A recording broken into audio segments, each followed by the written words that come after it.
So, we're doing 2 block walks because it is so stinking important and we need you there at the block walks. So, let's ask Armin a couple of questions because, again, there are some rumors flying around about who you are.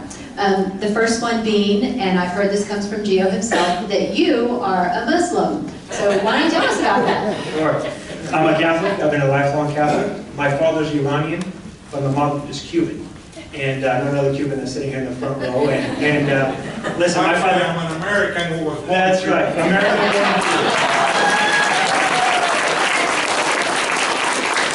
And bottom line of my story is this: my father, when he was 17, he left Iran, a country that was oppressing its people for the exact same reasons that I'm running.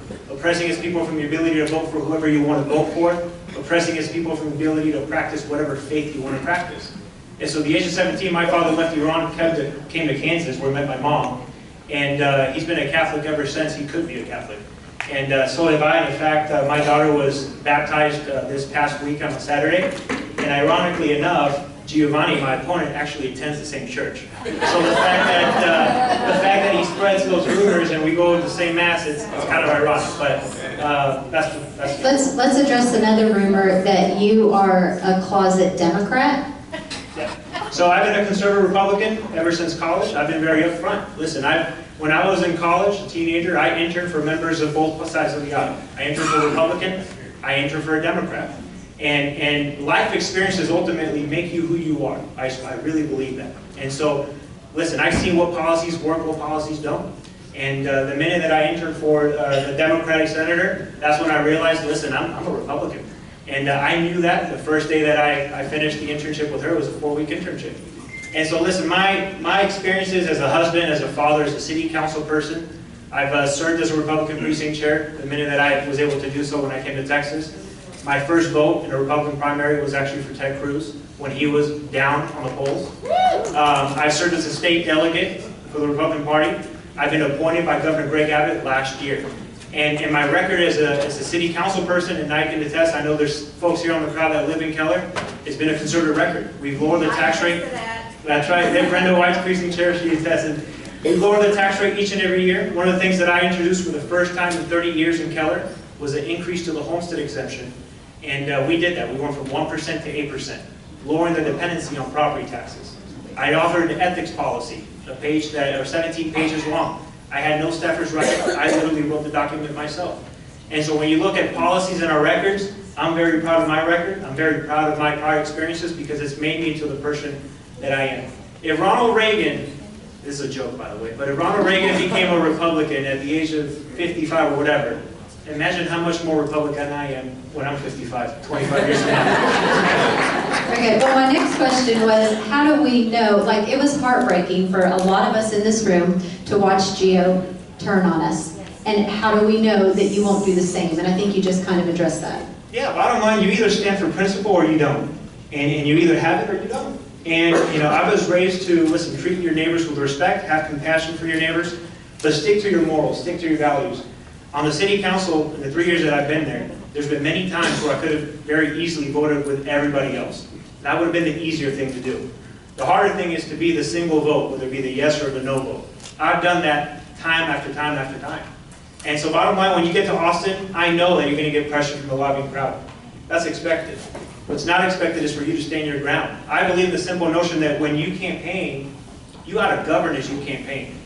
6 years ago when Giovanni came and spoke before you, when he knocked on my door, he said he was going to lower taxes. He said he was going to address Robin Hood. He said he was going to do something about immigration. He said he was going to vote against Jill Strauss. Every turn, every chance that he could, he voted for Jill Strauss. This last cycle, in fact, when Jill Strauss took his oath of office, Giovanni was sitting right behind him. He was his right-hand guy. And so bottom line, you need to govern as you campaign, and we as citizens need to be holding our elected officials accountable, and I very much believe in that. So what you're saying is that the Tea Party no longer being captivated by Giovanni is about more than just the speaker vote.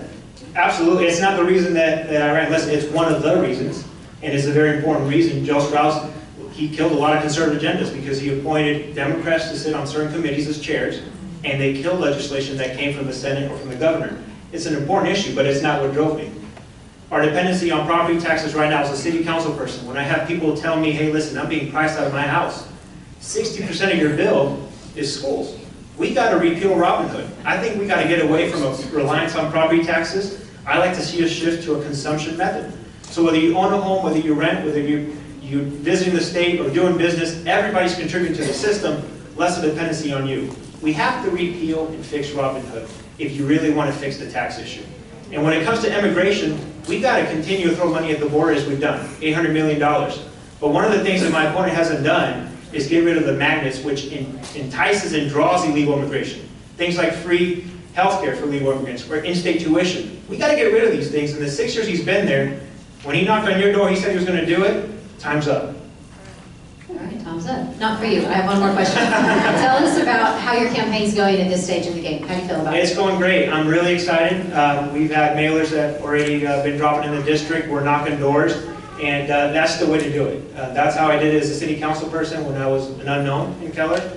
And I know that you're right. It's when you knock on doors and that one-on-one interaction, that's really how you get voters. And so it's really important. We've got a team. We're out knocking. I'm knocking. No one's going to outwork me this cycle. I can tell you that. We announced it September 20th, and there's a couple of videos, so I can't tell how many doors we've knocked, but we've knocked on doors. Oh, tell them about when you showed up at the door at the same time. Yeah, there was actually an instance where I came to a house, and this is a true story. I pulled over, came across, I didn't look, I'm just looking at my list. I looked up and sure enough, it's Giovanni talking to the guy. And so listen, you've got, I know what type of opponent I have. There's a lot of folks out there that are going against folks that maybe don't necessarily know what it takes. I know what I'm going up against. One of the things that I told people when I ran for this seat is I don't want it to do it twice.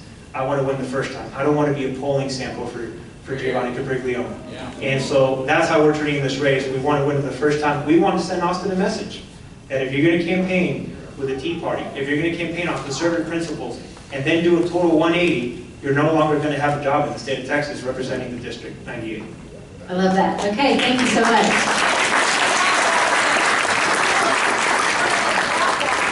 Yeah, I'm not done.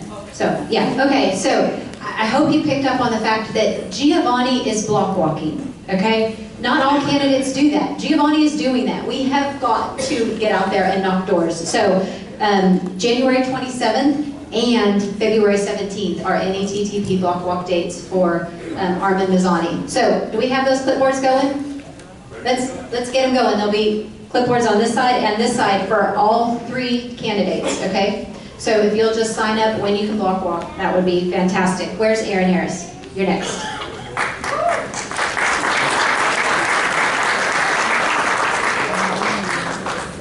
All right. James going to get me lined up here. In the meantime, while he's doing that, there we go.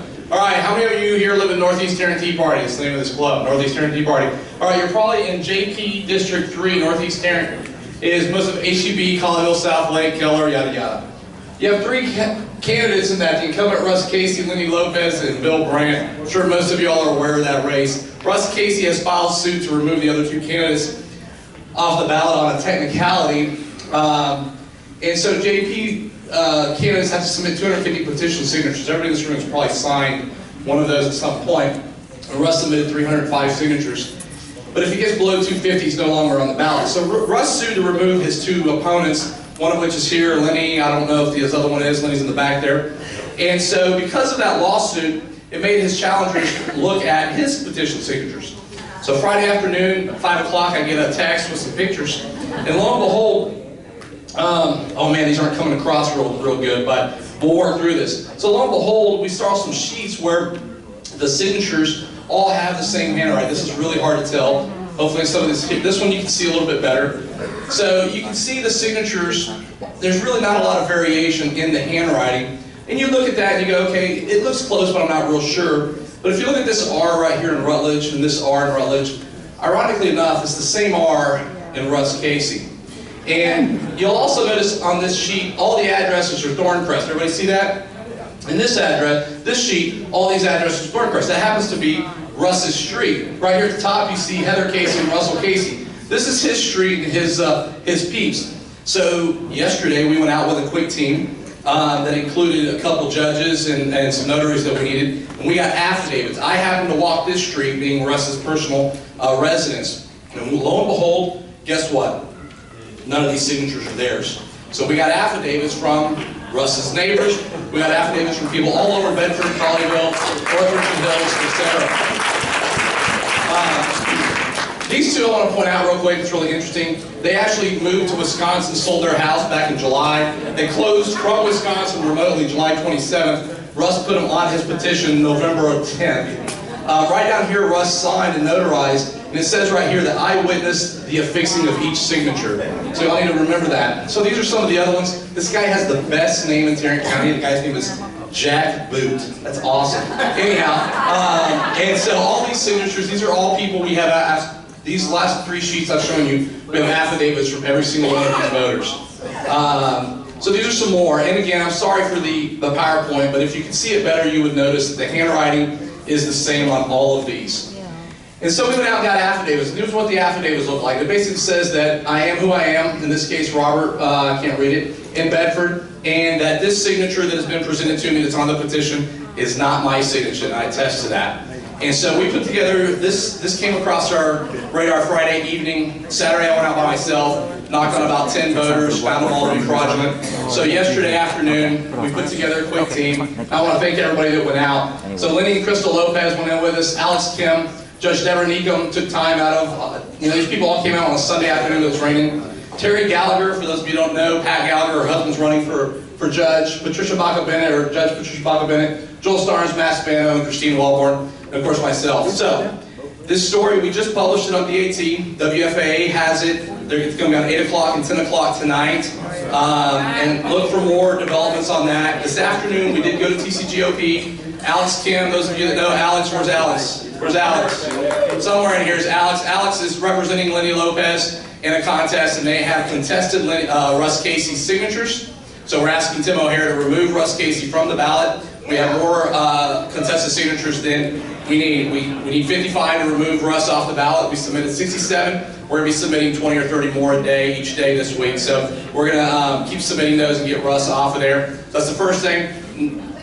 After this, we get it all wrapped up. We'll see who prosecutes. This is a felony forgery charge. So I've already been on the phone with Sharon in the AG's office today, and we'll let them figure out who wants to do it. There's my update, guys, and thanks a lot.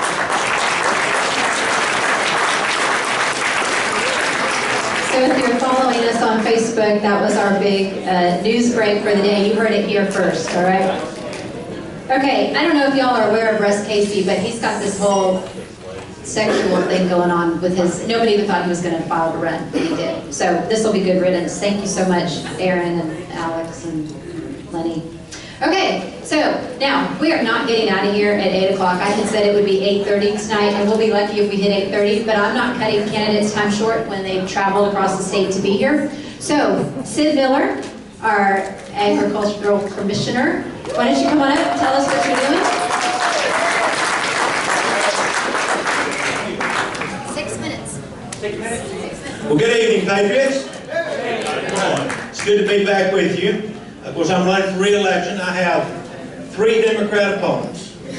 One is filed in a Democrat primary, and the other 2 Democrats filed in a Republican primary. One of them, Jim Hogan from Cleveland, actually ran as a Democrat last time and beat a field of 4 Democrats, including Kinky Friedman, and got the Democrat nomination. Of course, I dispatched him quite handily in the general election.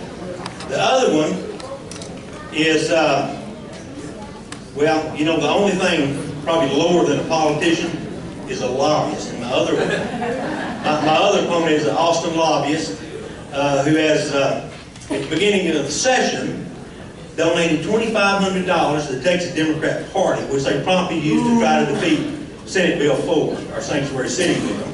He's been a campaign consultant for several prominent Democrats in the House, Helen Gidding, Poncho Navarez, and many others. He's given thousands and thousands of dollars to Democrats, and he has a history of voting in the Democrat primary. So that's who I'm running against. Now, since I've been your commissioner, we've completely overhauled the agency. It's running much more efficiently. Our Consumer Protection Division, many of you don't know what all we do, but part of that is weights and measures. We're the consumer protector for the state. And in that is fuel pumps and scales and barcode scanners and all of that. When I became commissioner, it was taking us 8 years to check all those fuel pumps.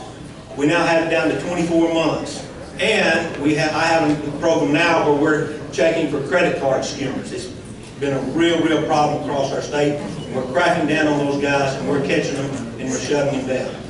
Now, we're doing all this in 24 months, where it took more than 8 years, and I cut 16 positions when I did it. I eliminated 16 inspectors after doing that. We've, Just a second. Hey, yes. y'all, I know that you're excited to see your friends, and I'm glad we have this club for that purpose, but when we have a speaker, you could go outside if you're going to talk. Thanks. Thank you very much. So, in addition to that, we run the organic certification program. So when I got there, it was a 2.5-year backlog for a farmer to get his crop certified organic. We got that up and running on time in 90 days, and it's been running on time ever since. January 20th. Thank you. It became very obvious that we had a lot of businesses that were operating outside the law in Texas and had never registered with the Texas Department of Agriculture, mostly those that run scales. I found this out. I visited a pawn shop one day. I was going in there to get some tools or something I needed, and I'm kind of a tightwad, so I go to the pawn shop. And I noticed that they were buying gold and had some scales, but they weren't registered with us. I thought, that's odd. So I went in 7 pawn shops. 6 of the 7 were not registered with us and were selling off of illegal scales. Oh, they wouldn't. Pawn shops wouldn't cheat. Any pawn shop owners in here? So anyway, I launched Operation Maverick, and we found over 7,000 unregistered, and we've got those registered and they're compliant with their, including barbecue joints were not registered with us. Some of them, most of them were, but there's about 5% that weren't. So we brought all that online. We have aggressively been marketing the state of Texas as part of our Go Texan program. We just did that in-state before I got there, and now I have a global outreach initiative, and me or my staff was on every continent on the globe marketing Texas. Well, we didn't go to Antarctica. But anyway, it's been very successful for us. For every dollar we spend on that, we get back about 60. And we don't use taxpayer dollars to do that. It's member-driven by our Go Texas members. So we've been very thrifty. We've cut the size of government. We've, really been good stewards of your money, and it's actually been a pleasure. And are we supposed to? Can we take questions? It's within your 6 minutes. All right, I'll take questions. I've got about a minute and a half left. If anyone has a question, yes. My issue has always been the horse slaughter, and I want to keep horse slaughter out of Texas, and Texas horses out of Mexico. So that's my big issue. If you can just address where you stand on that. Right now, the federal government it's not illegal to process horses, to slaughter horses, but it's been stopped because the federal government refuses to fund the inspectors. So there's none going on, which has actually been the most inhumane thing that we could possibly do to the horses. Because now they're loaded on semi-trucks and they're shipped either all the way to Canada or to Mexico. And once they get to Mexico, there is no humane treatment. At least here when we were doing it, it required a veterinary to be on staff and to supervise the humane euthanasia of those horses. So that's kind of where it is now. I don't look anytime soon. It's such an emotional issue for that to change. I think it's going to be that way as far as I can see. Anybody else have a question? I don't see any hands going up. Okay. Well, I'll leave you with this quick thought. Most of us in here have a pastor or a priest or a rabbi that we can confide in or our family can go to. That's important. Most of us in here have a family doctor. We can take our kids or grandkids to when they get sick. You may not admit it, but most of us in here have a good lawyer that we can go to. But here's what I want you to think about as I close. Every day for the rest of your life, 3 times a day, you're going to need a farmer. God bless you. Thank you, Judy, for what you did. Thank you.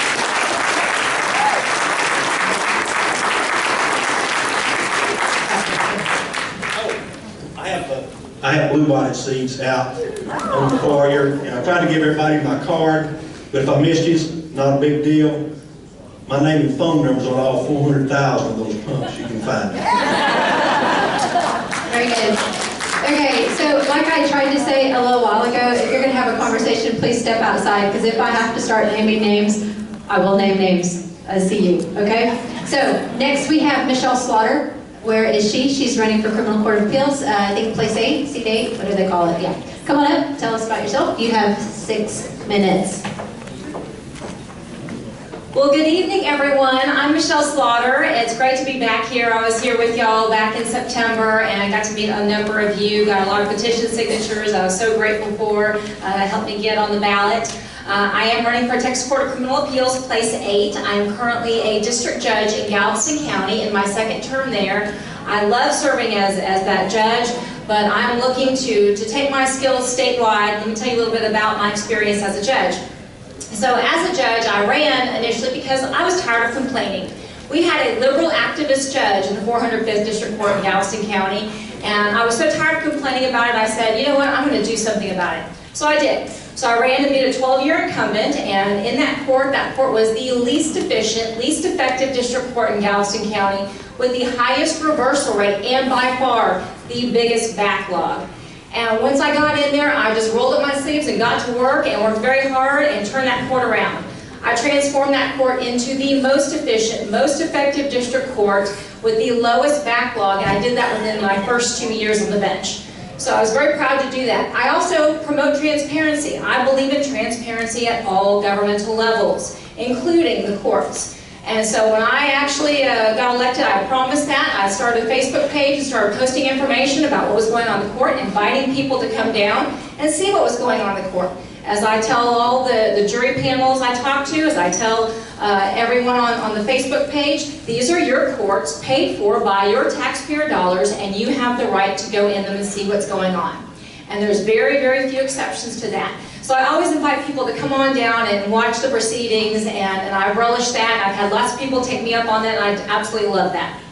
Now I'm looking to take my efficiency and my effectiveness to the Texas Court of Criminal Appeals. I would love your help and support for that. I've been blessed to have some tremendous support. I've been endorsed by Julie McCarty. I've been endorsed by Debbie Terry. Where's Debbie? I saw her here. Oh, there's Debbie. I've also been endorsed by Empower Texans, Texas Right to Life, Texas Homeschool Coalition, a number of your state Republican Executive Committee members, as well as some other wonderful state representatives, many of them who are on our Freedom Caucus, our Texas House Freedom Caucus.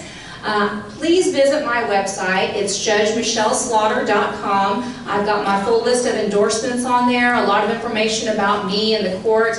I don't want to take up too much of your time here, but if you have a question, I'll certainly take some questions. Anyone have any questions? All right, I also have push cards that I put in your chairs. It's got some information about me and also my website on there. I also have some business cards out at the front on the table that have my email address and my cell phone number. So if you think of questions later, I certainly invite you to ask me whatever questions you might have. I would love to have your help and your support in a statewide race. Word of mouth is critically important, especially for a race like this where a lot of people don't know about the court. But this is a very important court. It is the Supreme Court for criminal cases. So it is a statewide court. Everyone in here can vote for me, and anyone else you know in the state of Texas can vote for me. So I'd certainly appreciate you spreading the word. Again, Michelle Slaughter for the Texas Court of Criminal Appeals, Place 8. Thank you so much.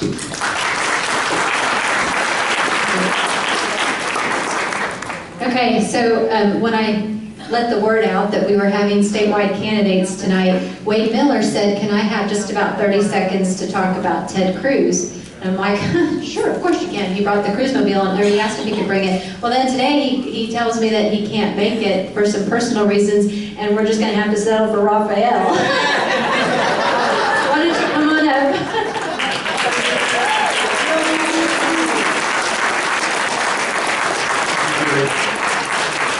Well, first of all, on behalf of my son, Senator Ted Cruz, and he wants to thank you for all your continued support and just assure you that he continues to have your back. Let me tell you something that really has been exciting. We finally passed a tax cut. And I'm going to very quickly tell you about 4 big parts of that tax cut that my son was the key influencer in getting those 4 issues done. Number 1 was removing the individual mandate from Obamacare in the tax cut. That means that nobody is going to be penalized any longer if they don't buy insurance. Number 2 was the, you know, I don't know if you know this or not, but Senator Corker wanted to have a trigger of a $350 billion tax hike if expectations on the tax bill fell short. The parliamentarian of the Senate said it cannot be a trigger, it has to be fixed. McConnell and all the leadership, the rhinos, they were all for it. Basically, Ted was the only one opposing these. At the 11th hour, Ted debated Corker for 1 hour on the floor. And all 50, everybody, Ted had 50 that joined him, and Corker was a sole no vote. Number 3, as a result of being able to get rid of $350 billion of tax of a tax hike, he was able to lower even further all the personal tax rates. That's a huge win. And number 4, he was able to pass a tremendous extension to the 529 accounts. Most of you, if your parents or grandparents are familiar with what 529s, where you can save money in a tax-free environment where all the gains of that investment is tax-free, and it has been only for college. He was able to get that all the way from pre-K, kindergarten, primary school, high school, for not only public schools, but private schools, Christian schools, parochial schools, and he had home schools also in the bill. Unfortunately, Sanders brought a point of order to the parliamentarian and they dropped the homeschool provision. But still, there are ways that if you can have homeschoolers align themselves with a Christian school, perhaps through the Christian schools, they can get some. And this is, we're talking about $10,000 tax-free that you can invest in each child every year. Now, the other thing that is a huge win for Texas is Ted was able to get both Jim Hall and Dan Willett in the 5th Court of Appeals and turn that Court of Appeals back to the right where we need to have it. So, both my son and I are committed to helping as many conservative candidates throughout the state of Texas and make sure that we keep Texas solidly red, and we send George Soros and Indivisible and all those liberals packing out of Texas. They can move back to California. We are going to keep Texas bright red, and what it's going to take is commitment from each and every one of you. God bless you. And by the way, the Texas Cruiser is outside. Please come out and take a photo with us out there. Thank you. Okay, that was fun. Now we're going back to some judges, so sorry guys.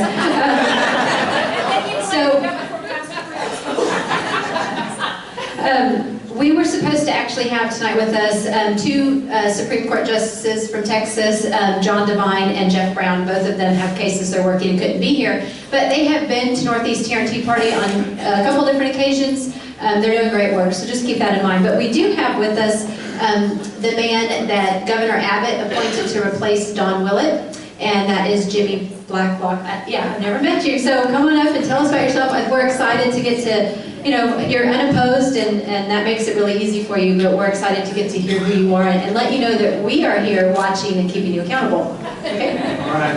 Thank you, Julie. Thank you so much. And that's right, the governor appointed me just 6 days ago to replace Don Willett, who, as Mr. Cruz correctly mentioned, was, we're all so fortunate that Don Willett was appointed to the Supreme Court by to the 5th Circuit, excuse me, by President Trump.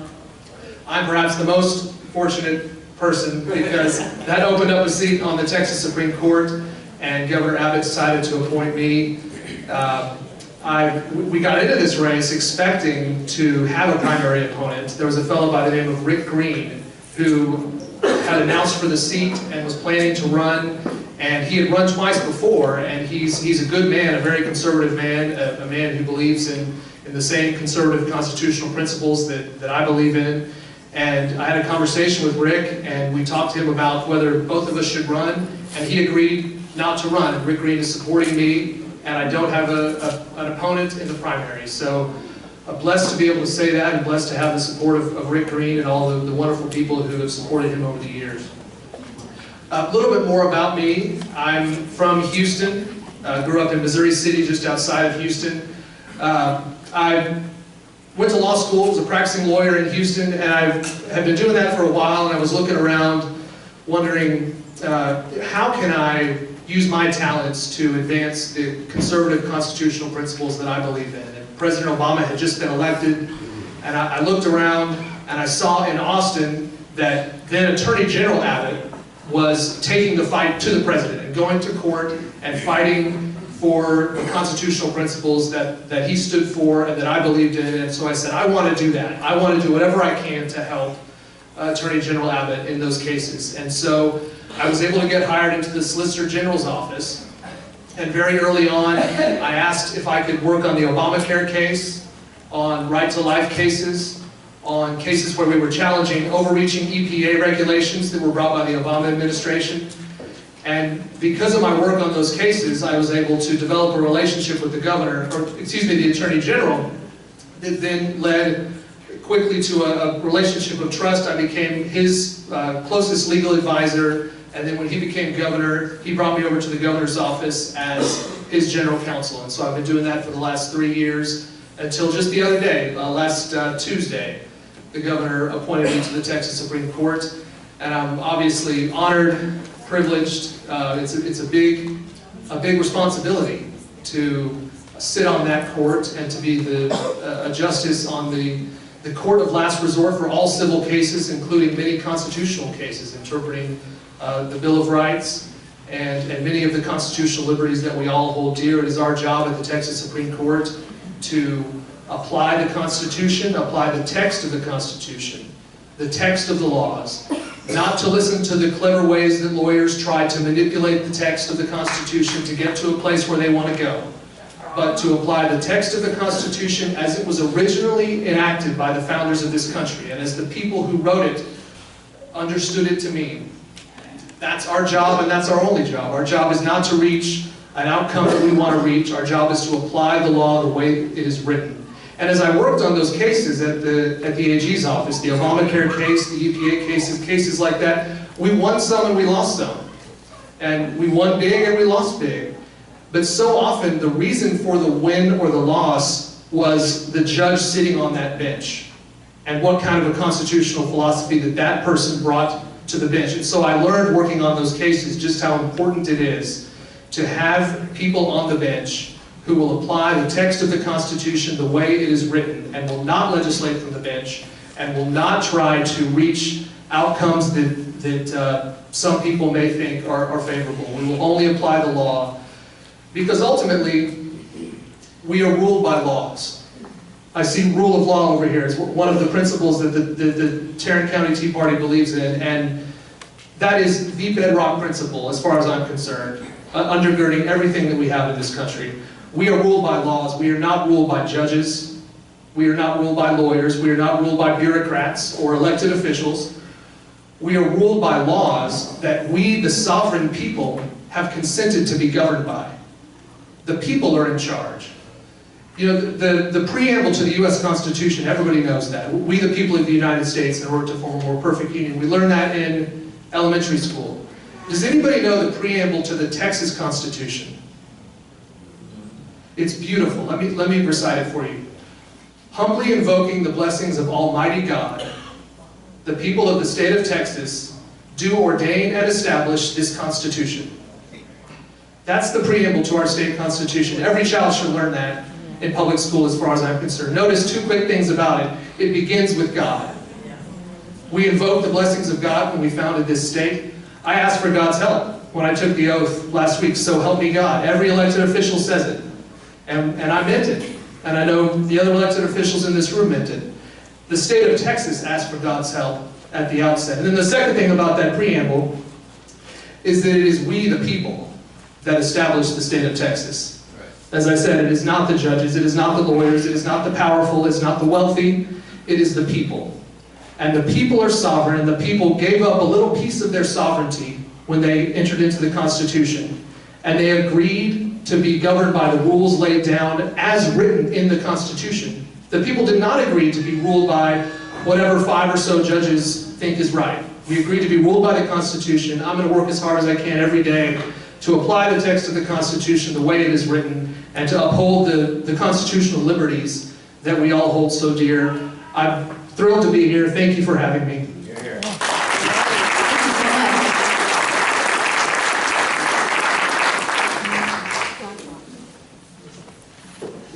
All right, that's pretty cool, Mike. I like the siren that goes off. Did y'all hear that? When his time was up, boom, off the stage. Okay, thank you so much for being here, though, Jimmy. We really appreciate it. Okay, so about 9 years ago, when we started the Tea Party, how many of y'all knew what the Railroad Commissioner did? I didn't. We all thought it was railroads, but it's not. So we have, I believe, 2 candidates here. Well, actually, is 3? No, but here I had Weston Martinez, and then Daniel Manx. Is he here? Okay, great. So Weston's going to speak, and then Daniel's going to speak on behalf of Christy Craddock, who holds the office currently, and then Fran is going to come up and ask a couple questions because we have 2 candidates for the same office, so that makes it a little more fun. All right, come on up.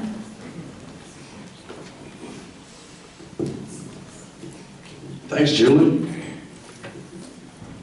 Well, howdy. God bless Texas.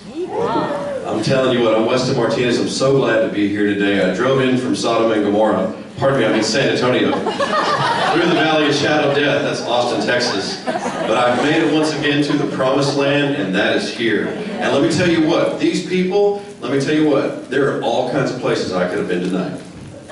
All kinds of places. It's a big state. I made a calculated choice to be here to spend time with you guys, and it's not my first time here.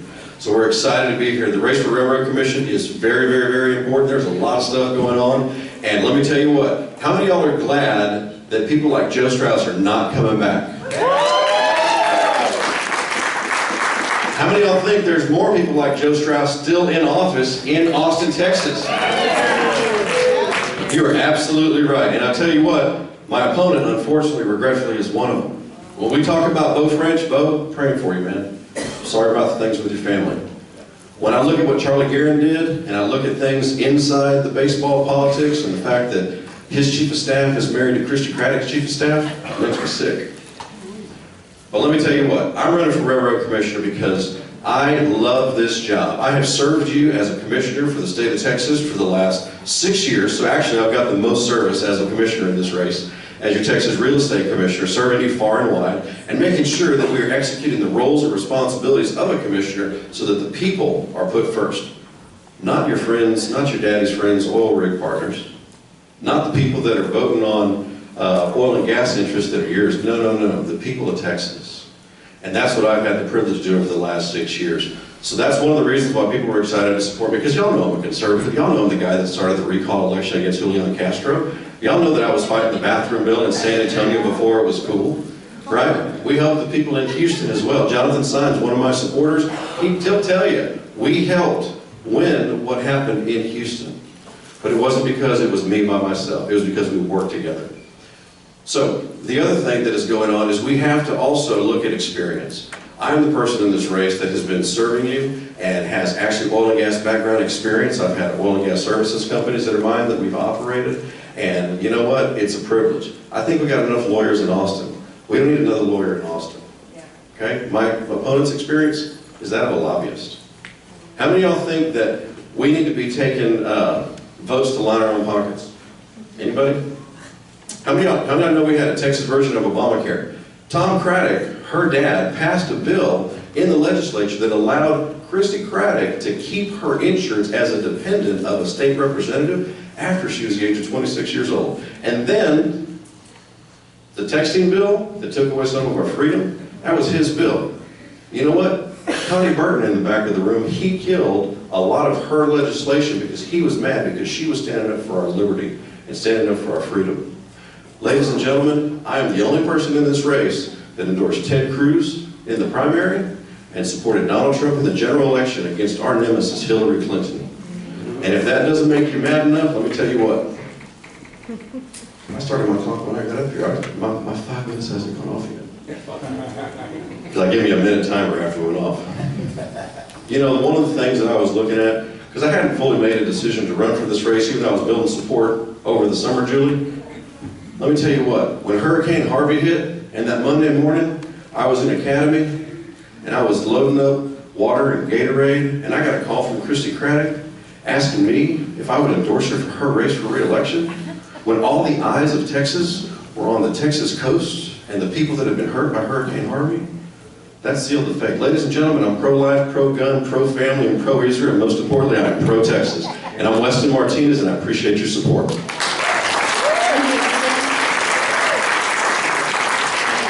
turn that off and just kind of skip to the side, just a sec. And why don't you come up, Daniel, sorry about that, Daniel Makes on behalf of Christy Craddock.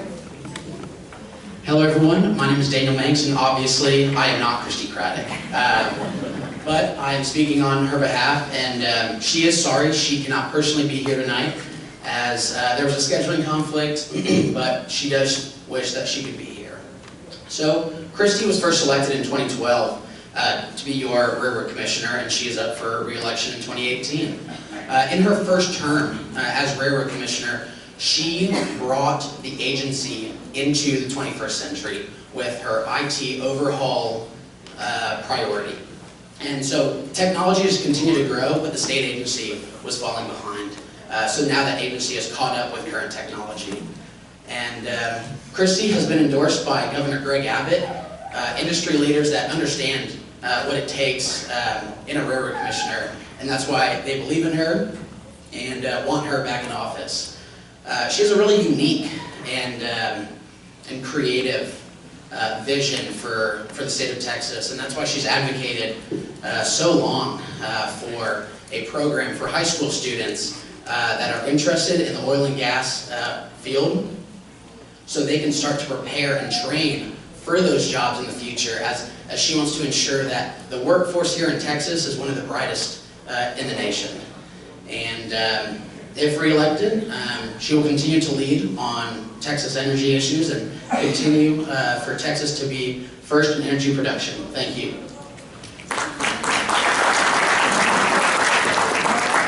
Thank you so much. I know it's not easy to speak on behalf of another candidate, so I really appreciate you being here when she wasn't able to be. So Fran, why don't you come on up? Fran has a couple questions for each of you, and it's about 2 minutes each person. So this is not a debate by any means. This is just a chance to maybe get a little closer look to help differentiate between the two candidates. Who's going first? This one's on. My first question is for Ms. Craddock. She's not here. Daniel and Herstead. The Railroad Commissioner is probably the least understood agency in Texas government by average citizens. Ms. Craddock now has 5 years' experience as Commissioner and understands the working of this state agency. Please share what you think are the top 3 priorities for her for the Railroad Commission, and what has she done during her tenure to affect those issues? Thank you. So the top 3 priorities for the Railroad Commission will be: 1, continue to update regulation and make it consistent, make it fair, all while maintaining a business-friendly environment that makes Texas so great. The second priority would be to ensure that the agency is running at full efficiency and to truly serve and do the top priorities of Texans across the state. And a final priority would be to staff and team a staff that is some of the brightest, most talented, most knowledgeable in the state to better serve Texans. So she has done, in her first term, carried out, so the first priority was, I'm sorry, drawing a blank here. So in terms of making the Railroad Commission more efficient. There were cut out data and information and reports that just weren't needed in the current day economy. And in terms of the best team and staff, she constantly pushes for training and resources to help her staff to achieve their goal at the Railroad Commission. Thank you.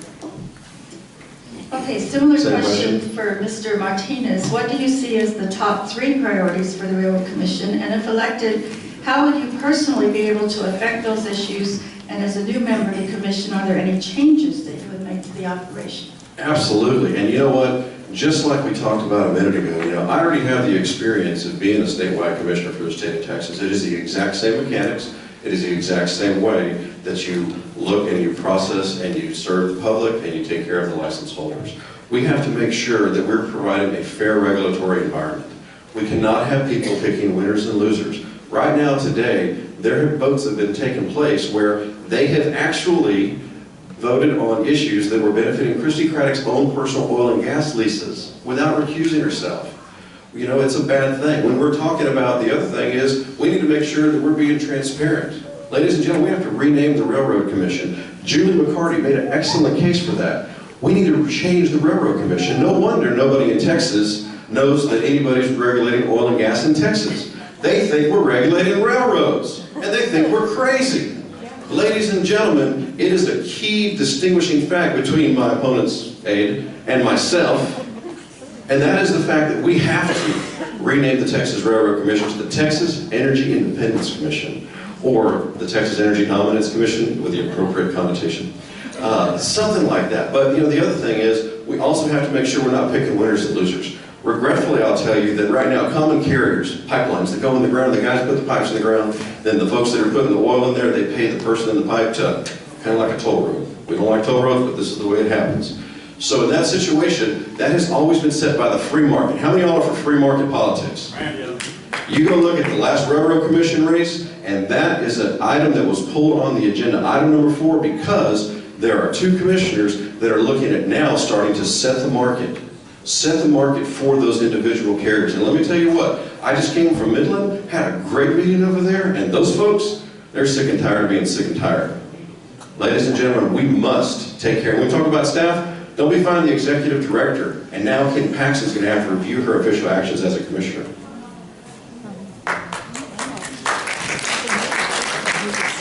Okay, second question. What do you think sets Ms. Craddock apart from her opponent and makes her more qualified for this job? So Christy Craddock is from Midland. She's from the Permian Basin. She has been around the industry her entire life. And she has done the job for the last 5 years. She has been the Railroad Commissioner. She understands what the industry needs, what regulatory needs there are out there. Thank you. And same question for you, Mr. Martinez. What sets you apart? Well, number 1, I've been a commissioner longer, and in my time as a commissioner, there's really 2 differences. One, I've actually reduced fees. She's actually put a tax on the industry when the oil and gas was at the lowest price of the barrel it had been in a decade. I've actually made systems work. The IT system that her staffer is talking about is called the POPS system. It is horrible. The people in the oil and gas industry hate it. You know why? Because it was not properly overseen. But one of the other things is, I'm going to make sure that we're operating with transparency, we're operating with dignity, we're operating with integrity, we're operating with honor, and I'm going to make sure that your tax dollars, they remain your tax dollars. You know what is really unfortunate? She's actually been using staff to babysit her daughter at the office. Ladies and gentlemen, that's like Dewana Dukes, the lady that was the legislator in Austin, Texas, that was up on criminal charges for misusing her office. I tell you what, I am sick and tired of people like Mitch McConnell. I'm sick and tired of people like Joe Strauss. And I'm sick and tired of people like our Feinsteins and the people in California. Ladies and gentlemen, it is time to drain the swamp in Texas because we can't afford to take it anymore.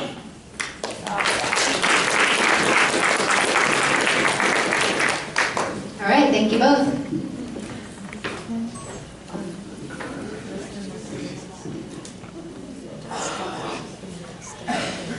Okay. We have another race tonight where we have multiple candidates that are here. So this one will be for Texas Land Commissioner, And we've got with us Jerry Patterson, Rick Range, and Davey Edwards. Jerry is going to go first, and at the end of all three of them, then Maggie will be asking them some questions. Thank you, Julie. Thank you all for hosting this event tonight. My first trip to Tarrant County in this campaign cycle. It's a campaign cycle I didn't think I was necessarily going to be in. We can talk about that in a minute. I'm Jerry Patterson. I'm running for Texas Land Commissioner. Two other gentlemen here tonight are also doing so. Davey Edwards and Rick Range. I'll speak in a little bit. But what I'll tell you is all three of us have a common goal, and that is to ensure the current commissioner, George P. Bush, does not continue in that office. A little background. I grew up in Houston, Texas, went to Texas A&M where I crammed a normal 4-year course, but I crammed 4 years into only 5.5. And I finished in the top 75% of my class. And then I entered the Marine Corps, served 24 years in the Marine Corps, retired Lieutenant Colonel, served a tour in Vietnam. And I want to tell you, I got to brag a little bit, I'll tell you this. My son is a Marine Lieutenant Colonel as well. He's the 5th consecutive generation of our family to have served overseas in wartime, and he is one of the pilots for our president. So when that green helicopter lands on the White House lawn, look in the left cockpit there, that's my boy, okay? I got in the race late, and frankly, I made a big mistake 4 years ago. My big mistake was to visit with George P. Bush and decide that he was an adequate replacement for me at the Texas General Land Office. One of the few times I've been wrong. And I have to tell you that I lament that for about the last 2.5 years. It took about 6 months for things to go south. Whether it's the Alamo, whether it's Hurricane Harvey coverage, whether it's doing everything at the land office measured solely by one indicator. And that is it politically good for me, as opposed to, is it good for Texas? Now, I don't know how much time I've got left here, but I got in late. I've had some good endorsements. I was endorsed by the Texas Homeschool Coalition just last week. I got a call last night from Dr. Steve Hotze, who was the leader of the Texas Conservative Republicans PAC. And one of the endorsements that I am most proud of is that when the Texas legislature in 2011 turned the Alamo over to the Texas General Land Office, which was a surprise to me. I got a phone call when I'm driving to Dallas. You want the Alamo? I said, what? Anyway, so I ended up with the Alamo. We began managing the Alamo by contracting with the Daughters of the Republic of Texas. The President General of the Daughters of the Republic of Texas, Karen Thompson, endorsed me on December the 30th. And wrote a very nice narrative about how we work together as a team. And it worked very well. However, in April of 2015, Commissioner Bush terminated the contract that we had negotiated. I've done a lot of things. I was the author of the Texas Concealed Handgun Law in 1995. Now we don't even have to be concealed anymore. But one of the things related to the Alamo that I'm most proud of is that I sat down across from an iconic gentleman who I didn't know much about his music because I'm kind of into country and western, and his name was Phil Collins. I took him to lunch at Thunderclouds in San Antonio, and we negotiated his gift of his collection to the Alamo. And I have to tell you, rock stars you don't necessarily think highly of. This guy is a real class guy. I look forward to answering the questions. I ask you for your vote, and the reason I am in the race is so that George P. Bush will not win without a runoff on March the 6th, 2018. Thank you very much. Then just stay up here in this general vicinity. And then Rick Range, you're next. It's on your paper, you don't need it. Hi, y'all. It's an honor to be back with you. I think I was over in November, first met with you all, and it's always great to be with such a great room of true Texas patriots. And as Commissioner Patterson was saying, Phil Collins, he's also a friend of mine, he has put a timeline on that gift, if y'all don't know it. If we don't have that thing built up, fully displayed, not in bits and pieces, the whole thing, he takes it back in a 7-year time limit. Well, George Bush and his inept cronies have already squandered away over 3 years of that time period. So we keep fooling around, we're going to lose that whole collection and probably the whole Alamo project. So I just want to let y'all know that. And by the way, my main number one focus, why I'm running, I want to go in there and hit the ground running on day one, no more piddling around with consultants, planners, out-of-state so-called experts, and all of this other mess, and put the plan in place that was passed, funded by the Texas legislature 3 years ago. It's an excellent plan. It's still ready to go. It rebuilds the 36 footprint. It's got a new museum for Phil and the other artifacts that have never been displayed. It gets rid of the traffic. It's a great plan. Texas will love it. It's ready to go. We just need some man that's going to go in there, have the will, take the bull by the horns, and do it. And stop this messing around. I want to tell y'all one thing. I was in Henderson County Friday night. The good news is, it was a good crowd, they were enthusiastic, were well received. The bad news is this, and this is what I really want to stress to you all. I was amazed and appalled by the number of people in there that knew absolutely nothing about George P. Bush and the Reimagine the Alamo plan. And believe it or not, it was probably 70 to 80% that didn't know nothing. Nothing.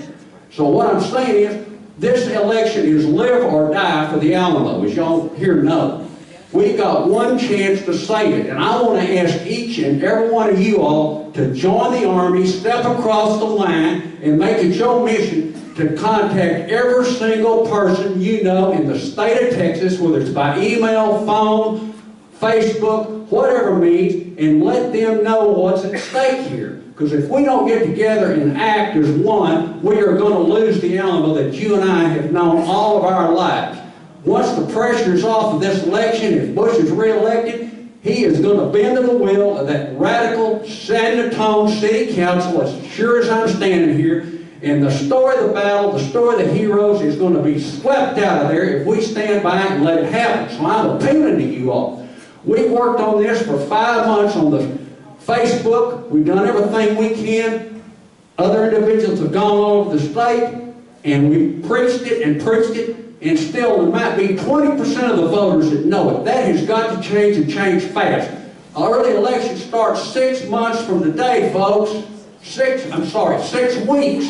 6 weeks. Time is running out. So I'm begging you all to help.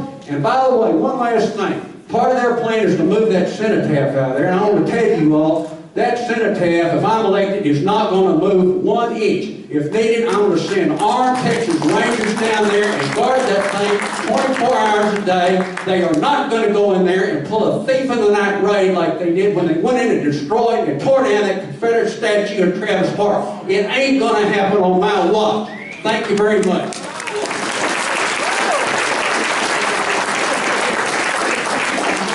I get the feeling he means what he says. All right, so Davey, come on up. You're our third and final candidate for the evening. Notice that George Bush didn't show up.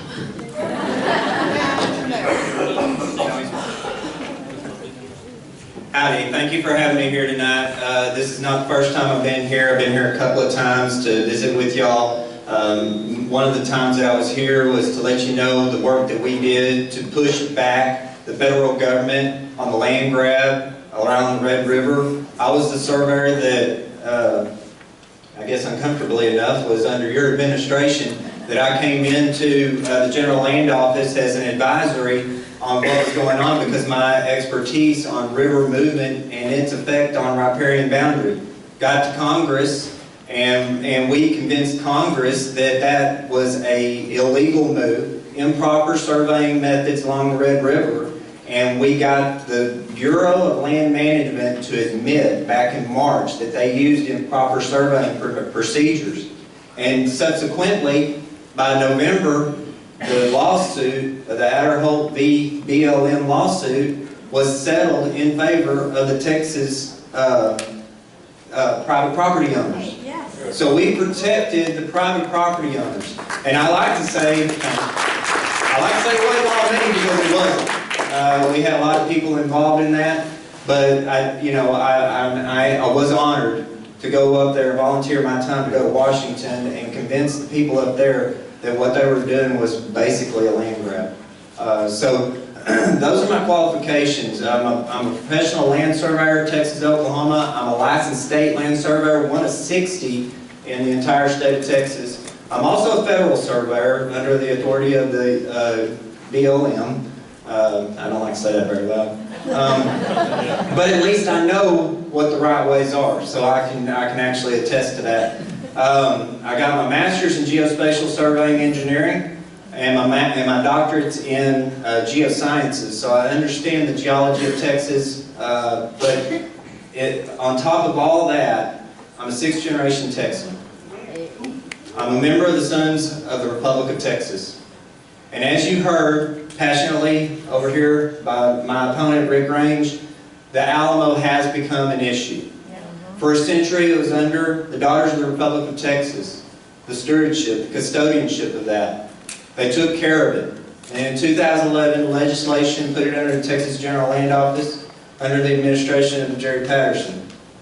And then when Jerry Patterson decided to move up to Lieutenant Governor, George P. Bush stepped in. And as was mentioned, the Daughters of the Republic were taken out of their position as custodians in 2015. And soon thereafter, that Reimagine the Alamo plan was worked on. And the reason it was worked on, and you're just now hearing about it, is because it was worked on in silence. Once it finally hit the news in the end of September of this past year, the Reimagine Alamo website was taken down. The words Reimagine was removed. It was completely turned around. 4 different committees, nonprofit organizations, were non-transparent, brought out by the Senate Finance Committee. That's got to stop. When I get elected as the next Texas Land Commissioner, that is going to be removed, investigated. We're going to run an audit on them. We're going to see where the taxpayers' money went, over $100 million. See where all that was spent. I'm going to work on getting the Daughters of the Republic back into their advisory role, along with the Alamo Defender descendants back in there. And we're going to get rid of the Reimagine plan altogether.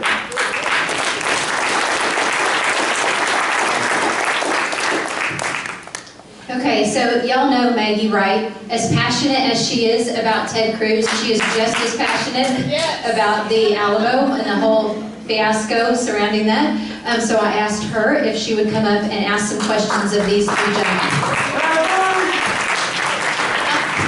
Okay, first of all, I'm going to do this, it's a lightning rod type thing, but I'm going to lay some groundwork because this is one of the most important elections of this race, is because of this Alamo being politicized like a football. But right now, illegal immigration is very important to us all over the nation, not just Texas. And right now, the U.S. Congress and Senate are trying to attach DACA amnesty to the spending bill.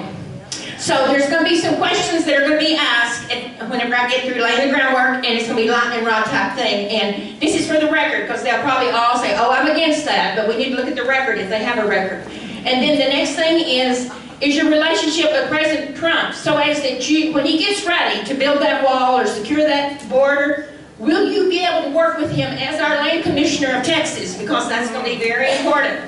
And then the stance on eminent domain. For instance, rollover pass. Permission was granted to close it in 2009, and it is still not closed. Owners lost their land. The GLO, working with County of Galveston, took their property, condemned it, and the county now collects money for the fishermen to park and fish.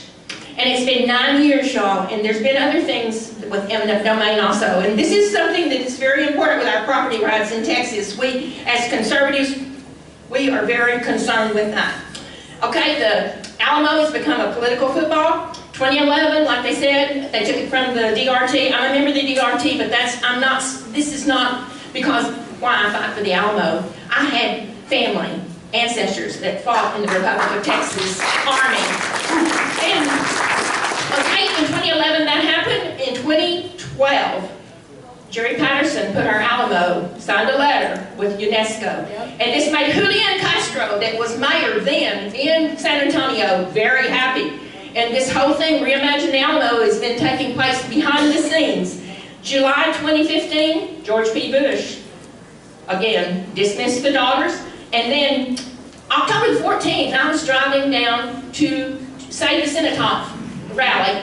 And I called Jerry Patterson because I had a roundtable discussion with George P. Bush, and he said that Jerry Patterson was the one that put it in with UNESCO, the letter, and so I thought, well, I don't know about that, so I called and asked him, and then he said, we got to talking, and he said also that if he had been land commissioner continued, he would have not renewed their contract, the DRT. So anyway, that's why I fight for this, but right now we're going to have 2 minutes each for them.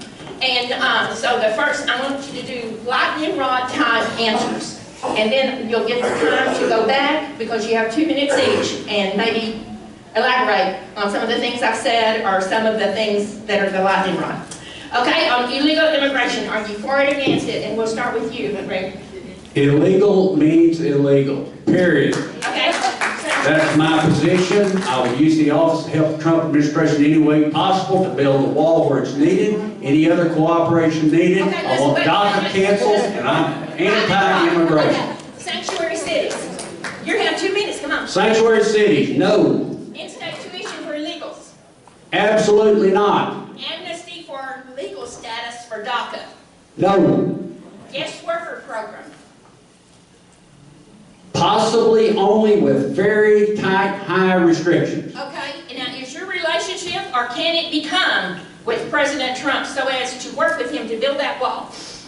I have been for Trump since the day he walked up and down that tower and declared for president. I worked for him and campaigned for him and totally for him. All right, what is your stance on eminent domain and like rollover pass? Will you side with the people that have lost their property? Will you take their property and then start maybe letting them operate the county? I would always use eminent domain as absolute last resort, and anytime it's done so, it should be for the public good, no private things like ballparks, malls to make people rich, Okay, and they should get full fair market value of their property if it's necessary to take it. Okay, now the GLO also is responsible for generating revenue, and will you also keep in mind the private property of the citizens whenever you're also generating Absolutely. business? Okay, and will you do all that you can, and you've already told us this, just keep the cenotaph right where it is. Absolutely. And this is our Veterans Memorial. Okay, then now what is your plan for the Alamo, for what you have left? And you can go back and visit any of these. Well, as I said, anything necessary to save the cenotaph, including armed Texas Rangers night and day. Okay, they're not going to touch it underneath.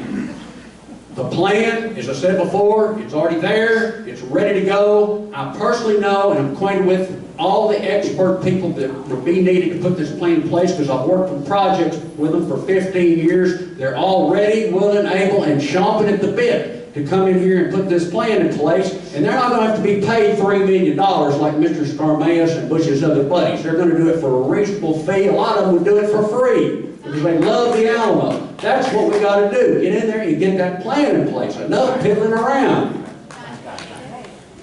You said time up. Okay, Jerry Patterson. Hi. Are you not blocked? Okay. Okay, illegal immigration. I'm opposed to it. Okay, sanctuary cities. Opposed. In-state tuition for illegals. Opposed. Amnesty or legal status for DACA. I'm opposed to that. Okay, guest worker program. I'm in support of a guest worker program similar to Rick. It has to be a guest worker program, not a vehicle to bring your family here. Okay, and is your relationship, or can it become, with President Trump so that you can help him to build that wall or secure that border? I'll have my son put a bug in his ear. Okay, this is on I mean, the guy's in control of the aircraft. He has some leverage, okay?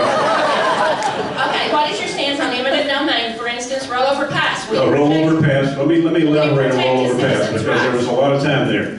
We have a peninsula in Galveston County called Bolivar Peninsula. If we do not close rollover pass, it will be Bolivar Island. Okay, let's come That is a fact. That is a fact. No, you asked me my position. Well, no, we're going to get, let's do the rest of the... Okay. Okay, now, will you consider the property rights of the citizens? Yeah. Okay. All right, as GLO generates revenue for the permanent school fund, also, will you be there for the citizens? Yes. Rights, their property rights. We set records, all-time records for income in the PSF, and we do not, the General Land Office has no power of eminent domain, just FYI. Okay, and the Alamo, and like, will you keep the cenotaph right where, or fight to keep the cenotaph right where it is? I'll fight. I'll lay down in the street. But frankly, my fear is that and you and I have emailed about this. This idea that we have a trump card to stop San Antonio from moving it, I don't think that's there. I don't want to give anybody false hope. The problem with the Alamo is the city of San Antonio. It's more so, that is our biggest enemy, particularly on the cenotaph. Cenotaph needs to stay here. Cenotaph needs to stay where it is. Go ahead, finish until your 2 minutes are up. Go ahead, whatever you want to talk about. Got it. Go ahead. Oh, I'm sorry, what's up? Okay. No, that was the best beating I've ever had. Okay, Danny Edwards. Okay, illegal immigration. Against it. Sanctuary cities. Against it. In-state tuition for illegals. Against it. Amnesty for legal status for DACA. Against it. Guest worker program. I'm the same as with them.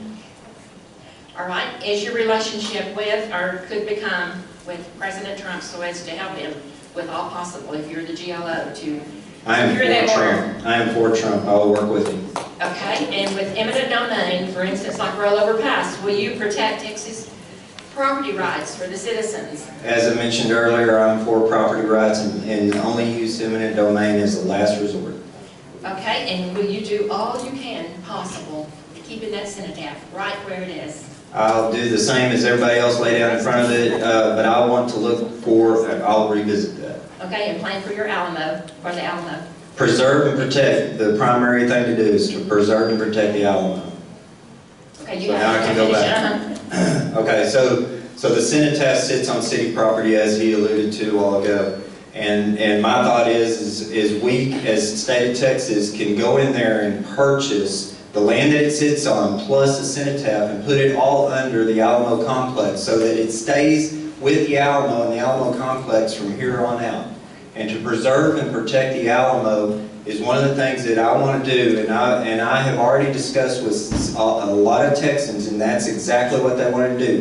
This Reimagine the Alamo plan hit them hard unexpectedly. They don't want to see something like that hit them again. So we need to work with the people that are going to be most affected by it, and which is the Daughters of the Republic, the Sons of the Republic, the Alamo Defender descendants, and so that we can go in and vet these plans so that we can go in it slow and get it done correctly from here on out. Okay, I didn't ask you, but with UNESCO, will you start a plan to get us out of UNESCO, our designation for the Alamo with the other 4 missions? That's a very complicated question. President Trump has... I agree with President Trump in pulling the United States out of UNESCO. Totally. The Alamo is a little bit different situation. It goes good on a bumper sticker. Get the Alamo out of UNESCO. And I'm not saying I'm for staying in UNESCO. Not at all. What I am saying is, Bush has taken a couple of the guidelines of UNESCO and twisted them totally around to say exactly what they don't say. Okay, let's then he used those as an excuse for what he was doing with Reimagine. Now that's the truth. So the problem is not UNESCO. The problem is George P. Bush. Yeah. Let me tell you the facts. When people say that get out of UNESCO, get out from under UNESCO, eliminate the UNESCO, that's a false premise. There is no letter of agreement. There is no memorandum of understanding. There is no contract. There is no requirement. There are no stipulations. UNESCO is nothing. Do I have time to talk about that some more? So if the same question is posed to me, I want to look at, try and find a way to get the Alamo out from under UNESCO. Follow it. It's not under UNESCO. But as what Jerry was alluding to, if you look at the Reimagine the Alamo plan that Bush put together, There are 2 members on that advisory committee for that, and they are World Heritage Site advisors. Okay, but I want to, if any of you are lawmakers out there, I want you to take our Alamo out of the GLO. One man does not have the right to decide what is for our Alamo. How many candidates do we have on the stands up here? I'm glad Maggie's not in the race, because I think we'd be in trouble if she was. We need to keep the Alamo as a state shrine. It needs to be state with an elected leader that we can vote out of there if we have to. All right. Thank you.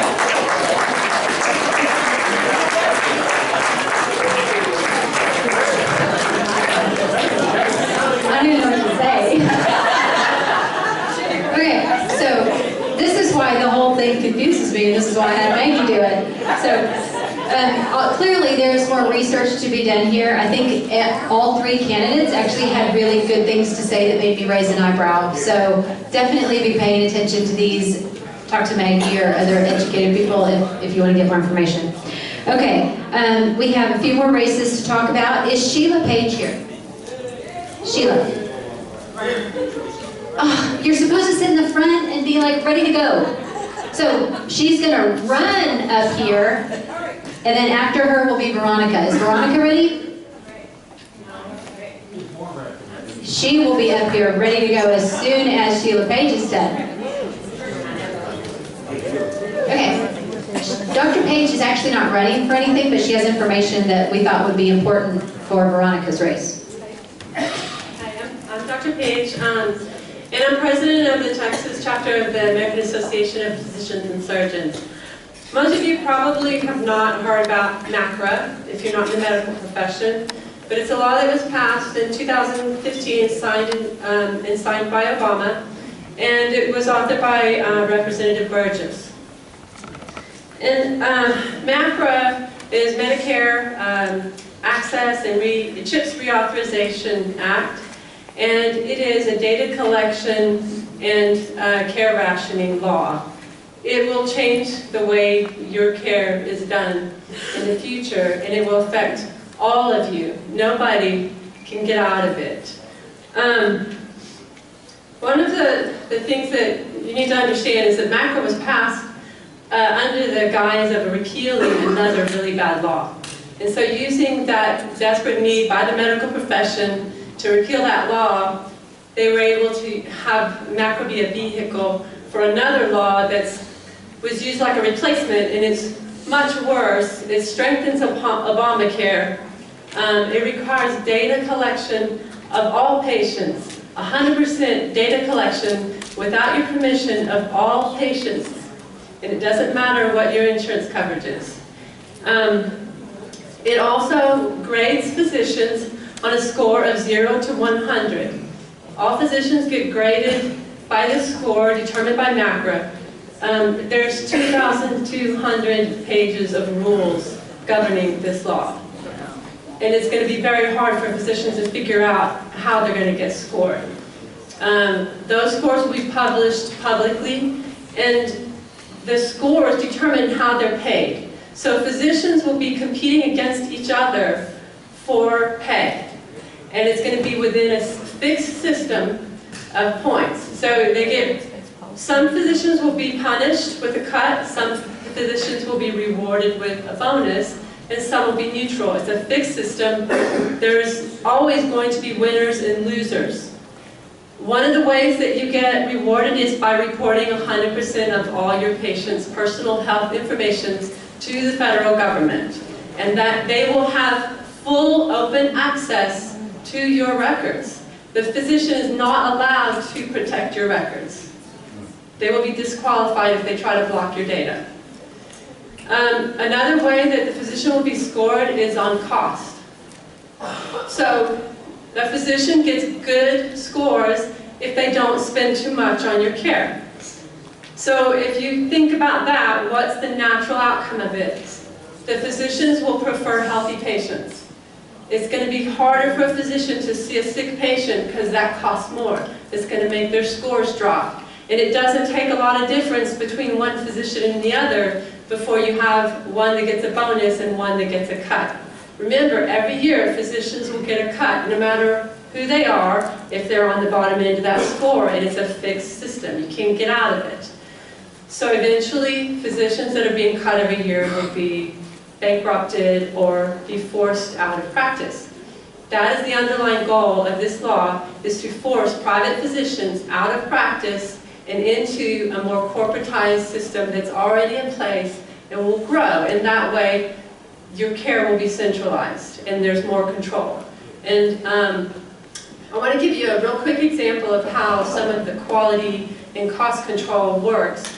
An ophthalmologist who's doing cataract surgeries will get rewarded if 80% of her cataract patients have an outcome of vision with 20/40 or better. So that sounds good, right? That sounds like a good reason to reward someone. However, what if you have a really complicated patient who has cataracts and is probably not going to get a 20/40 or better, but they're blind with their cataracts and they wouldn't mind 2100. That patient is going to give the ophthalmologist a bad score if she takes him. If she does surgery on that patient, she's guaranteed to get a bad score. So what do you think is going to happen? This kind of law is going to incentivize doctors not to take the difficult patients. The sicker ones are going to be pushed aside in preference for healthier patients. This is a bad law. I don't know how Representative Burgess has been so shielded from any kind of backlash from this. I can tell you that the law has been incremented slowly, and it's just now starting to take effect, and I know a lot of physicians that are hopping mad. I think he has plot armor. I mean, I don't know how else he escaped any kind of publicity on this, but the thing is, that law is in place. It's sunk its roots deep now. It's been in place since 2015. It's going to be very hard to get out of. I don't think that he needs to be in office anymore for another attempt at a repeal. I think he needs to retire and join his colleagues in this struggle that he created, and that's why I support Veronica Birkenstock for his office. Do you have a website? Is there a website to get more information on this? There is a lot of places to get information. You can go to the AAPS website.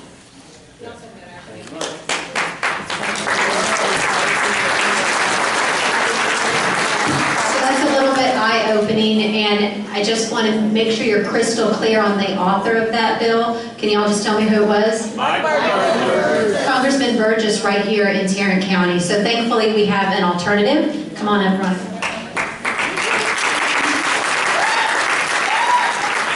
Good evening. Thank you, Dr. Page, for giving me that information. It's always better to get information from an expert.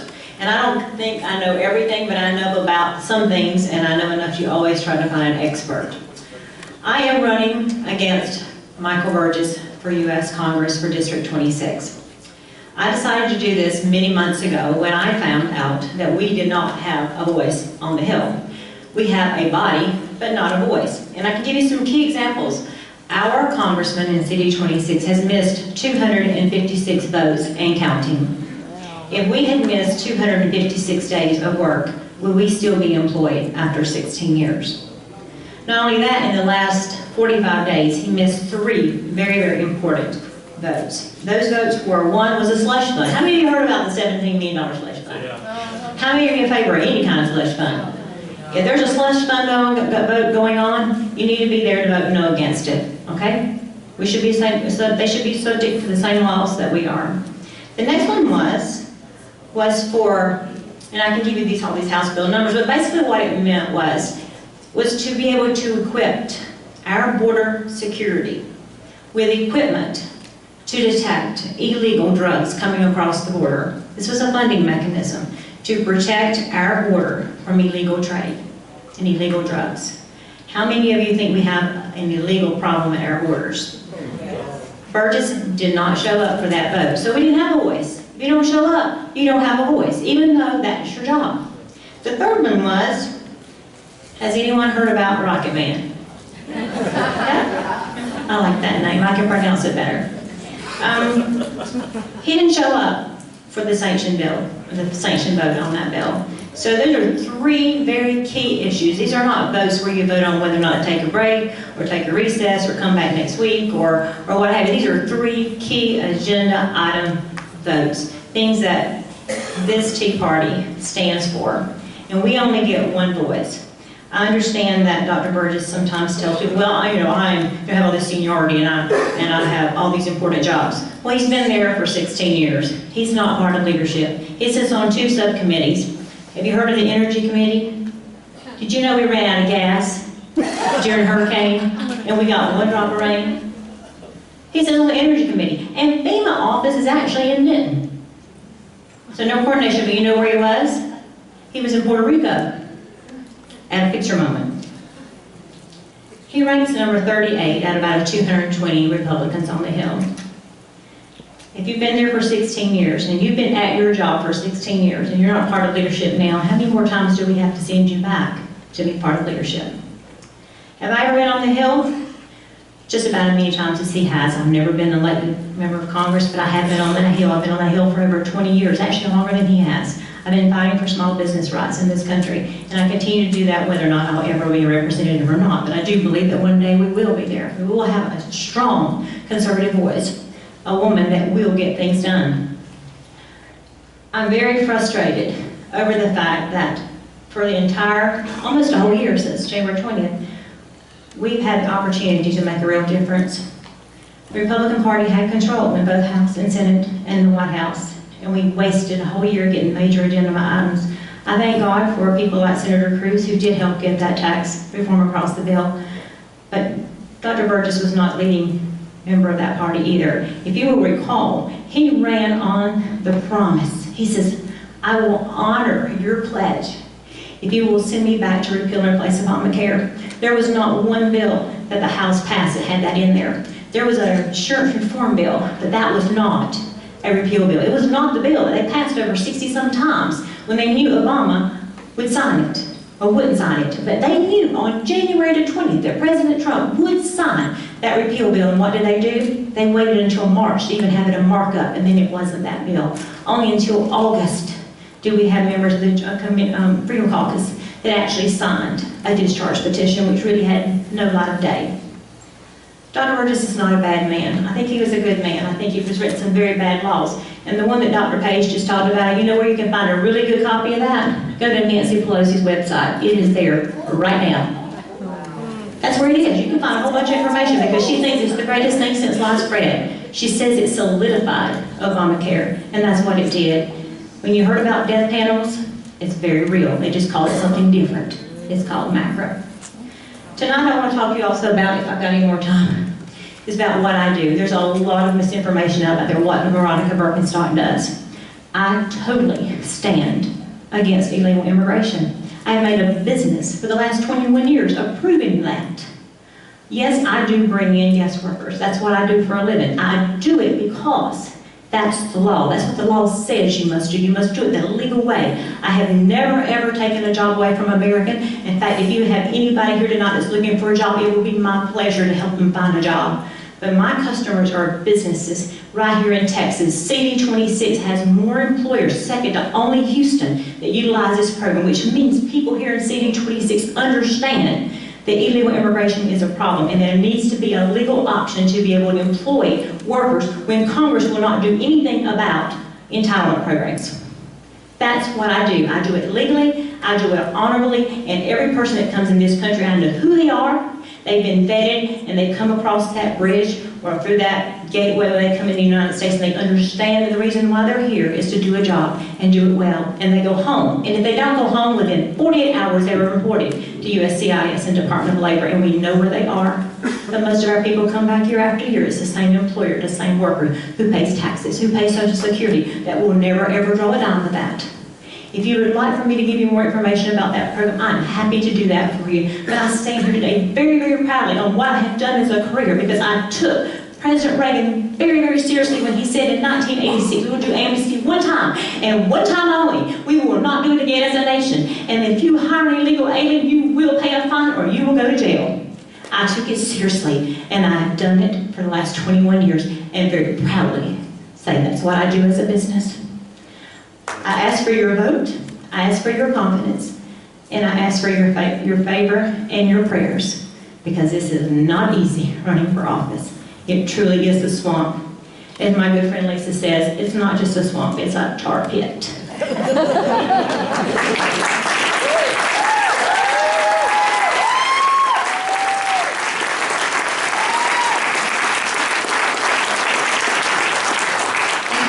That is the Veronica I've been wanting y'all to see for a while now, so that was fantastic. Thank you. All right, we have a candidate for State Board of Education.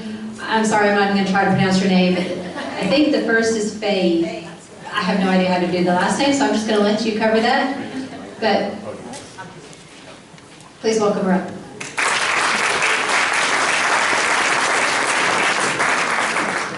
Good evening. Hi, everyone. I want to say thank you, Julie, and thank you to the Northeast Tarrant Tea Party leadership for putting together this forum. Of course, you can tell that I have this Southern Texan accent, right? Yeah, so I fit right in. So, my name is Faye Obamenti, and I am running for the State Board of Education District 11.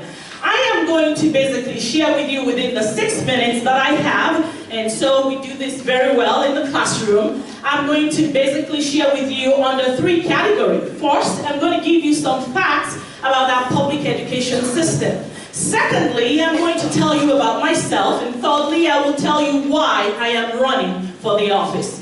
I believe strongly that as a minister of the gospel, right at the center of our call is service. And in order to fulfill that call, we must do it joyfully and with great passion. So let me share with you some of the key facts about public education. I know so well out of this audience that many of you, my colleagues, your homeschool families, and you will get to hear that when I share about myself. However, I know that for a lot of us, we think that public education is for them. However, public education is a big deal, and I'm so glad that we're having this time together in order to be engaged so that we can know the facts. So, let's hear some facts about our public education here in Texas. The State Board of Education basically sets the rules of education in Texas, and there are 7 responsibilities that the State Board of Education has. Number 1, they set curriculum standards. Number 2, review instructional materials. 3, establish graduation requirements. Next, oversee the Texas Permanent School Fund. Next, appoint board members to military reservation and special school district. And 6, provide final review of rules proposed by the State Board of Educator Certification. And lastly, the 7th responsibility, review the Commissioner's proposed award of new charter schools with authority to veto a recommended applicant. Now, here in the state of Texas, the work of our public education is completely and entirely coordinated by the Texas Education Agency. Now, the Texas Education Agency guides and drives its work based on laws that we have. Which kind of laws? Number 1, laws from our Texas legislature. Secondly, laws from our U.S. Congress. Thirdly, laws from our administrative rules, which are adopted by the Commissioner of Education. Next, laws by the State Board of Education. And lastly, laws by the State Board of Educator Certification. Now, you might not know that currently, based on the 2016-2017 PIMS report that we have, Texas now enrolls 5 million students across 1,200 school districts across our state. Now, also, we currently rank number 34 in the nation on the best or worst public school system. And you can find that on the Wallet Hub that just came out December of last year. Now, Texas spends $9,561 per student, which is still below the national average of $12,251. Now, Also, what we see happen is the Texas Education Agency coordinates its support through what we call service education centers. And there are 20 of those across the state. Here in our North Texas area, we have 2. We have Region 10 in Richardson, which I was a part of, and we have Region 11, our sister place right here in Weatherford. Another thing that we need to know is currently the State Board of Education has 15 members across our state. So those are some key facts about our public education in Texas. Now about me, who is Faye Obamenti? Now if you're a homeschool family, you probably know the Obamenti family. I was born in Phoenix, Arizona, and I was raised in Nigeria, Africa, and had the opportunity to travel all over the world. And yes, I've picked up some Texan accent, New York accent, British accent, Australian accent, and I am a proud Texan. As soon as fast as I could make my own decision, I came back to Texas, and close to almost 30 years now, I've been back here in Texas. Now, you might feel that who is she? Homeschool mom of 11 years with 3 daughters that are highly successful today, ages 27, 24, and 23. A public school teacher for years, first as a science teacher in middle school, elementary school teacher, math, science, as well as social studies, and finally in the classroom as a high school biology teacher. So I get curriculum standard. I get all the debate that has gone on. Now, why am I running for office? I am running for office because I am in the system. I currently, for a living, train principals and teachers across the state and across the nation on best practices. To fix a system, you have to be a part of that system. You have to know what goes on there, and you have to know the laws on how to navigate those changes. I am running for the State Board of Education because I believe it is time for a new, strong, conservative voice in Austin that will actually have input of people like you and I. I have never remembered having one time a community engagement for the past 15 years. One of the major things of my priority is to make sure that quarterly in each area covered by District 11 that we have what is called community engagement, just like we are doing today. I believe strongly it's impossible to govern and represent correctly without input from the very people we are called to represent. Thank you for your time. God bless America. God bless the Lord's house.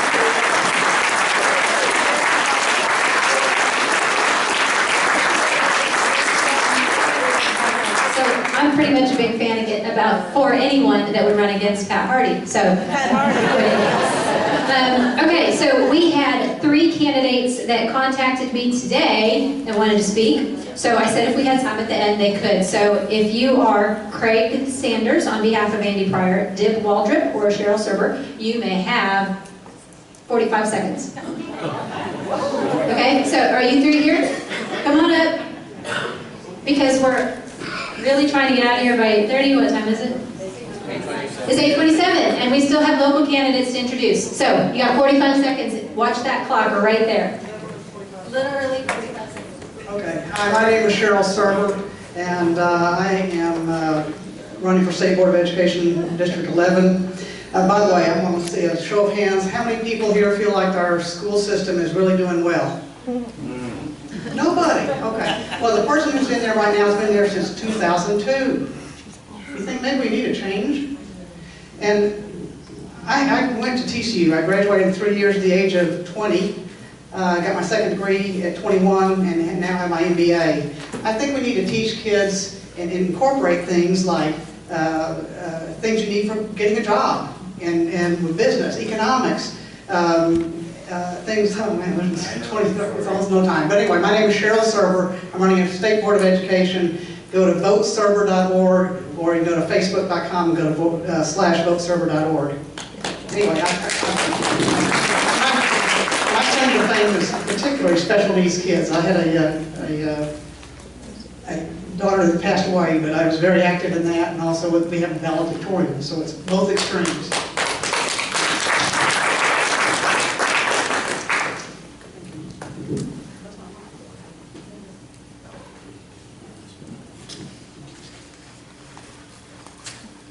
Good evening, Tea Party Patriots. I'm Craig Sanders, and I'm here to speak for Andy Pryor. He's going to be running for the Land Commissioner office. And the reason I wasn't up here for the lightning round, and thankfully so,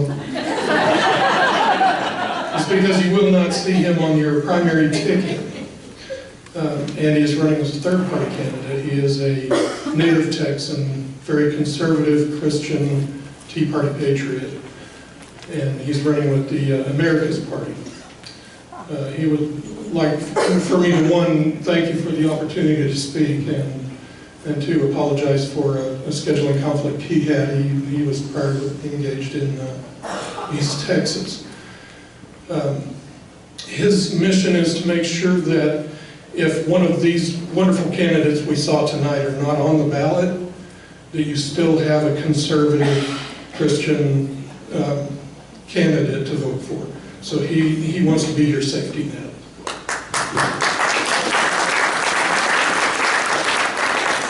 How are you doing, ladies and gentlemen? Excuse me.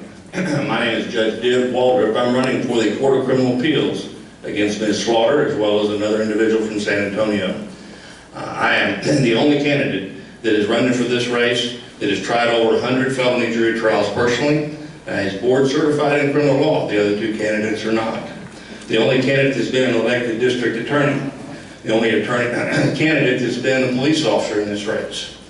I've been endorsed as well by the Texas Conservative Patriots, by the Texans for Lawsuit Abuse, as well as Ronald Reagan's former Chief of Staff, James Baker, as well as a litigator in my court, which was Supreme Court Justice Wallace Jefferson. I've also worked for the Courts of Appeals, but haven't been a cop, a prosecutor, and a judge. I'm the only one that's going to be able to clean them, catch them, clean them, and cook them. I appreciate it.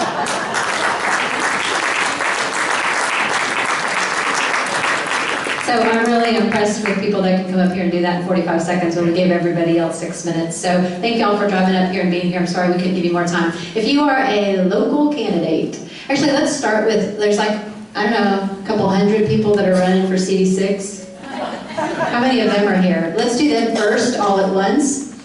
And then local people be ready to file in, okay? So we're giving you 30 seconds. Actually, cut that to 25, because you know they're going to take like 3 seconds getting up and down.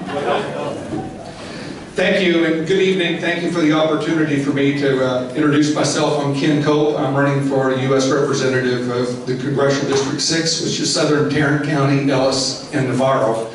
I've been married to my bride for 43 years. We have 3 children and 6 grandchildren. Those grandchildren are why I'm trying to make sure that there's an America for them and for your grandchildren going forward. I'm a retired lieutenant colonel, and I'm also a retired aerospace executive.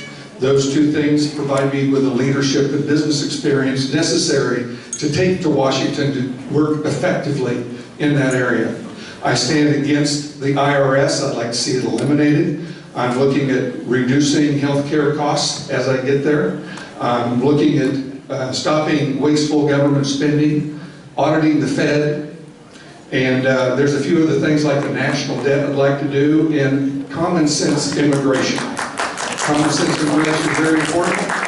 The other thing that is important to Tarrant County, you don't quite realize it yet, but I stand in opposition to the high-speed rail for economic reasons as to what it does to the impact of the county and tax base collected. So I thank you very much. My website is Cope, Texas, C-O-P-E, Texas.com. I'd love to stay here and talk to anybody that would like to discuss it with me, because I know there's some CD6 voters here.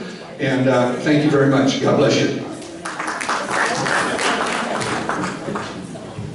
I'll try to keep this to 30 seconds. My name is Troy Rattery. I thank the Tea Party for changing the culture of American politics. Without your work, I would not be here today. I also want to thank Ted Cruz. I had an issue with our government. 37 years I've owned a small business. If you've never had the federal government, and it's specifically a regulation agency, threaten your business to the point that a 3-generation business will be shut down right here in CD6. My family lives here, I live here, and the Department of Energy was going to close my business. I got in that fight, I won the fight, And that fight led me to want to run for Congress and fix it where small businesses never face such a problem again. My name is Troy Rattery, Big Troy 2018. Vote for me, and I will work for you.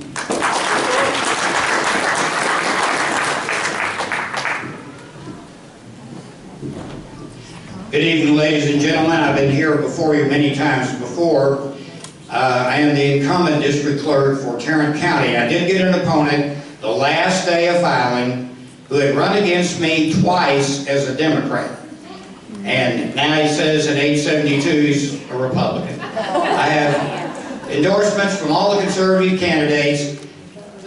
Jonathan Stickland was here. He did. Tony Tenderholt, Sheriff Wayburn, Ron Wright, our own Julie McCarty, many, many others. I ask for your vote for cost-efficient management of the courts, and I have some literature out front, bumper sticker. Would appreciate your support for Tom Wilder, District Clerk. Thank you.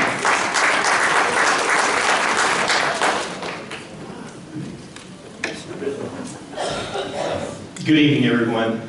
Bill Brandt, Justice of the Peace, Precinct 3. It's so good to see so many familiar faces, David and Debbie and Julie and Fran and Fred and Donna and Nomi and John Boy and Mary Ellen. And anyway, I sure appreciate another opportunity to be here. Thank you so much, Julie. Good show. Well, good evening. My name is Rick Barnes. I'm running for Tarrant County Tax Assessor Collector. Thank you.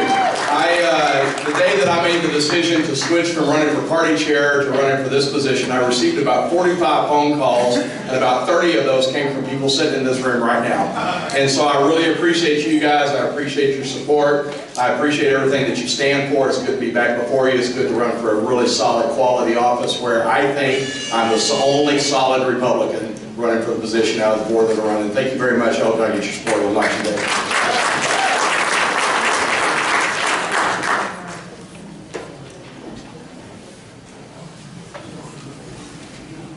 Good evening, everyone. It's good to be back. My name is Cynthia Terry, and I'm running for the 325th District Court. It's a family court here in Tarrant County. I've been practicing law for over 10 years, raising 3 children at home. With your help, I'll be elected to this court, and I plan on bringing transparency, integrity, efficiency, and accountability to this court. I believe that all families should have their day in court, out in open court if that's what they need to do, because I don't believe in backdoor deals. Thank you.